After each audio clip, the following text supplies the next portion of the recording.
کہ آپ کوئی نہ کوئی لاجک نکال کے کہ مہنگائی پر قابو پانے میں یہ حکومت تھوڑی بہت کامیاب ہوگی. یا آئی ایم ایف سے دیکھیں جو آج رات مذاکرات شروع ہوں گے واشنگٹن میں، پہنچ چکے ہیں اورنگزیب صاحب وہاں پر مذاکرات کے لیے. اگر وہ اگلی قسط ہمیں مل جاتی ہے تو اس کے بعد ان کے پاس بڑی پیاری اور سنہری موقع ہوگا کہ آئیں گے، حکومت کی صفوں میں شامل ہوں گے. حکومت کی صفوں میں تو ہیں، پھر کابینہ کی صفوں میں یہ شامل ہوں گے. شہباز شریف کی کیبنٹ میں یہ اسی طرح سچ دج کے بیٹھیں گے جیسے پی ڈی ایم کی پہلی حکومت میں آپ لوگ تھے. اس کے بعد آ جاتے ہیں آپ کی تیسری بات کی طرف کہ جی وہ حکومتیں بنانے میں ان کا رول ہے. بالکل رول ہے، مان جاتے ہیں ہم بلاول بھٹو صاحب جو آپ نے کہا ہم مان جاتے ہیں. ہم پاکستانی ہیں، ہم بڑے نرم دل اور بڑے اسے کہتے ہیں کہ جلدی غلطیوں کو بھولنے والے اور معاف کرنے والی قوم ہے. ہم مان جاتے ہیں کہ حکومتیں بنانے میں ان کا کردار ہے، حکومتیں گرانے میں بھی کردار ہے. رجیم چینج میں ہم نے دیکھ لیا، کس کو نہیں پتا ماضی کی نواز شریف کی حکومتیں گرانے میں کس کا کردار تھا، وہ ہم نے پڑھ لیا، دیکھ لیا، ہوش و واس میں بہت سی چیزیں دیکھی.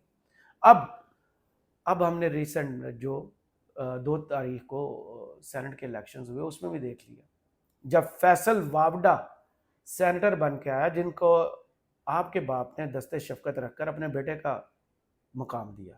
محسن نقوی جب پنجاب سے اتحادیوں کا سینیٹر بن کے آیا اس وقت بھی ہم نے دیکھ لیا، وہ بھی آپ کے زرداری صاحب کے پتر تھے. انوار الحق کاکڑ کو جب ہم نے دیکھ لیا، ایمن ولی کو جب ہم نے دیکھ لیا، تو ہمیں اس بات پہ پورا یقین ہے کہ حکومتیں بنانے میں آپ کا کردار ہے. ہم نے شہباز شریف کو تیسرے نمبر کی پارٹی سے وزیر اعظم بنتے دیکھا ہے. ہمیں تو پورا یقین ہے کہ آپ زور و شور سے ڈٹائی کے ساتھ وہ سچ لوگوں کو بتا رہے ہیں کہ دیکھیں ہم یہ کام کرتے ہیں، ہمارے سینے پر یہ تمغے سجے ہوئے ہیں. لیکن نام آپ کیا لے رہے ہیں کہ بھٹو صاحب 45 سال سے جو قبر میں لیٹے ہوئے ہیں وہ حکومتیں گراتے بھی ہیں اور بناتے بھی ہیں. صاحب مان لیا، برائے مہربانی آپ بھی مان جائیں، کیونکہ آپ لوگ بھی بہت سوال کرتے ہیں، بہت لاجکس والی بات کرتے ہیں، سوچتے ہیں، کیونکہ آپ میں شعور آ چکا ہے اور شعور ان کے کنٹرول سے باہر ہے. جناب بلاول بھٹو صاحب نے اور بھی کوئی گولڈن ورڈز بکھیرے.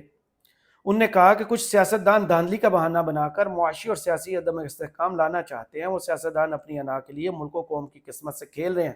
وہ ملک میں پی این اے پارٹ 2 لانا چاہتے ہیں.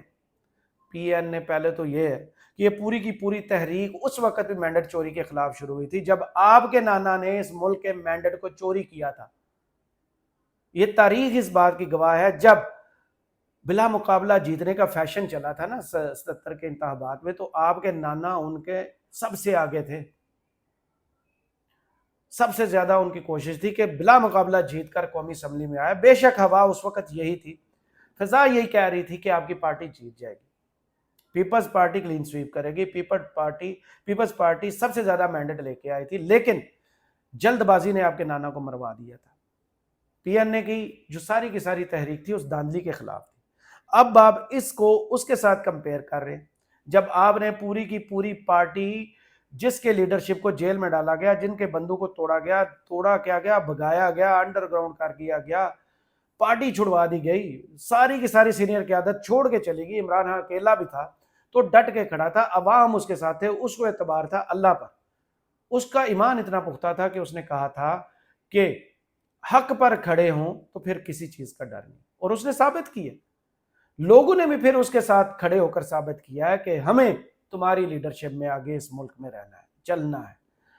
پورے کے پورا زور لگا کے اس کے ہاتھ باندھ کر آپ نے جیل میں ڈال دیا. میدان کھلا آپ کے لیے حاضر ہوا. لندن سے ایک نمونہ لایا گیا جس کو poster boy of Noon League کہا گیا، جس کا اشتہار چھپایا گیا کہ یہ ہے چوتھی مرتبہ کا وزیر اعظم. لوگوں نے جوتے کی نوک پر رکھا، ووٹ کے زور پر جوتے کی نوک پر رکھا. اتنا ووٹ ڈالا، طرح طرح کے آپ نے ان کو سمبل دیے، نشانات دیے. لوگوں نے ڈھونڈ ڈھونڈ کر مورے لگائیں، اور اتنی مورے لگائیں کہ آپ کی آنے والی نسلیں بھی یاد کریں گی. سچ آپ بہت بہتر جانتے ہیں. اپنی انا بھائی، اپنا حق لینا جرأت کا کام ہے.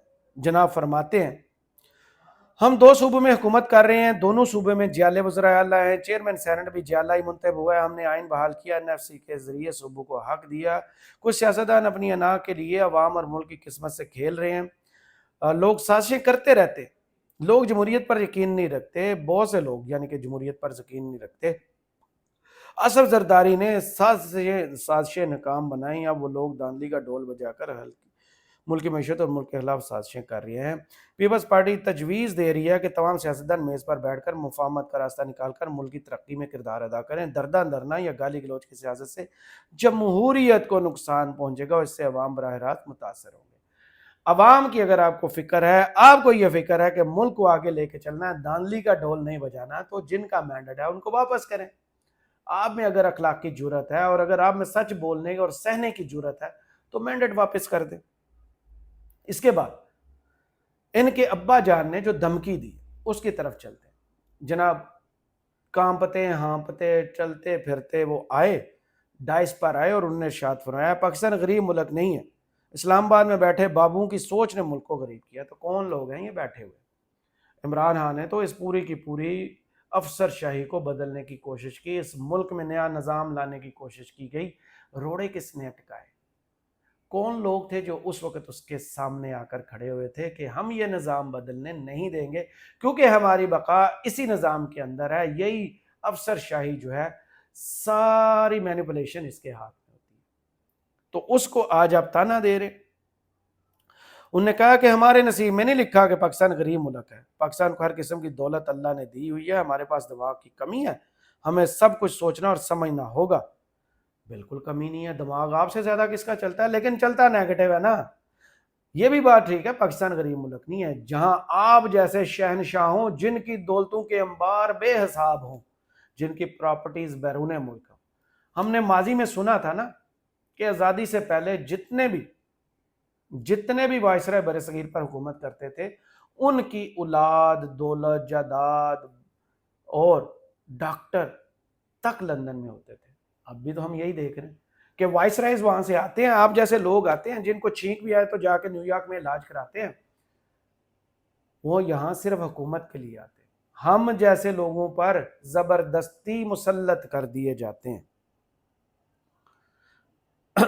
اس کے علاوہ جناب ایک اور اہم چیز جو آج بڑی وکٹ گرائی ان حالات کے دوران، جب پورے ملک میں لوگوں کے ضمیر خریدے گئے، لوگوں کو ڈرا دھمکا کے پی ٹی آئی کو چھڑوایا گیا، زبردستی کی حکومتیں مسلط کر دی گئی، بنا لی گئی، اپنی مرضی کا سب کچھ کر لیا گیا، اس صورتحال کے دوران تازہ ہوا کا جھونکا بلوچستان سے آتا ہے۔ کوئٹہ میں ایک پریس کانفرنس ہوتی ہے جس میں اپوزیشن لیڈر جو عمر ایوب صاحب بیٹھے ہوتے ہیں، ان کے ساتھ جو شخصیت بیٹھی ہوتی ہے وہ پیپلز پارٹی کی شخصیت ہے۔ ان کا نام ہے جی شریف خان خلجی۔ خبر کیا ہے؟ پیپلز پارٹی کے رہنما شریف خان خلجی نے پارٹی سے مستعفی ہو کر پی ٹی آئی میں شمولیت کا اعلان کر دیا۔ اس حوالے سے شریف خان خلجی کا کہنا تھا کہ میں پیپلز پارٹی سے مستعفی ہونے کا اعلان کرتا ہوں۔ پیپلز پارٹی بھٹو نہیں زرداری خاندان کی جماعت بن چکی ہے۔ تو یہ تو بالکل ٹھیک بات کر رہے ہیں۔ انہوں نے کہا کہ 8 فروری 2024 کو الیکشن نہیں بلکہ سلیکشن ہوئی، بلوچستان میں پیپلز پارٹی کی حکومت ہونے کے باوجود مستعفی ہو رہا۔ اس سے کہتے ہیں بھریا میڑا چھڈ کے جانا تے سامنے کھلوتے دے منہ تے زوردار چپیڑ مار کے جانا۔ مستعفی ہو رہا ہوں، میری دلی خواہش ہے کہ غریبوں کی مدد کروں۔ شریف خلجی کا کہنا تھا کہ میں نے مجبوری میں پی ٹی آئی چھوڑ کر پیپلز پارٹی میں شمولیت کی تھی، مراعات اور فنڈ کے لیے کبھی سیاست نہیں کی، اس لیے دوبارہ پاکستان تحریک انصاف میں شمولیت کا اعلان کرتا ہوں۔ انہوں نے مزید کہا کہ فارم 47 کے وزیر اعظم اور عمران خان میں بہت فرق ہے، ہم سب نے جابرانہ نظام کے خلاف اٹھنا ہے۔ مجھے پی ٹی آئی میں شامل نہ ہونے کے لیے بلوچستان حکومت نے فنڈ دینے کی آفر بھی کی۔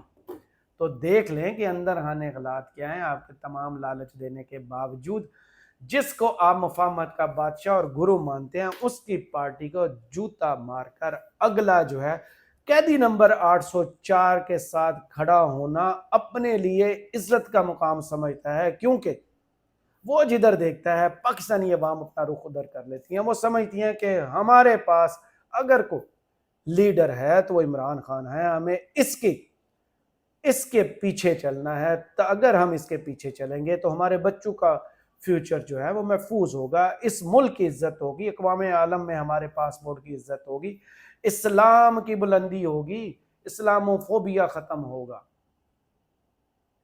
تو اس پارٹی میں شامل ہونے والے یہ پہلے نہیں ہیں، بہت سے لوگ ماضی میں آئے اور شامل ہوئے، اور بہت سے لوگ آپ نے خریدے جو کم ظرف تھے وہ چھوڑ کر چلے گئے، جن کے ضمیر ہلکے تھے وہ پریشر برداشت نہ کر سکے اور پی ٹی آئی کو خیر بات کر چلے گئے.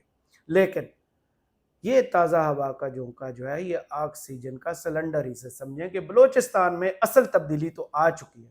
ہمارے دوست جتنے بھی صحافی گئے تھے الیکشنز کور کرنے بلوچستان، انہوں نے آ کے جو داستانیں سنائی تھی ان سب کے مطابق سب سے بڑی بات یہ تھی کہ اصل تبدیلی تو بلوچستان میں آئی ہے. ہم نے اپنی آنکھوں سے دیکھا ہے کہ ہر شخص کہتا ہے کہ ہم نے عمران خان کو ووٹ دینا ہے، لیکن 9 فروری کے انتخابات میں نہ صرف وہ مینڈیٹ چھینا گیا بلکہ اس پر ڈاکہ ڈال کے کسی اور کی جولی میں ڈال دیا گیا. کرامن مغل کو اس ویڈیو سے اجازت دیجیے. کمنٹس باکس میں ضرور بتائیے ویڈیو آپ کو کیسی لگی. اللہ حافظ.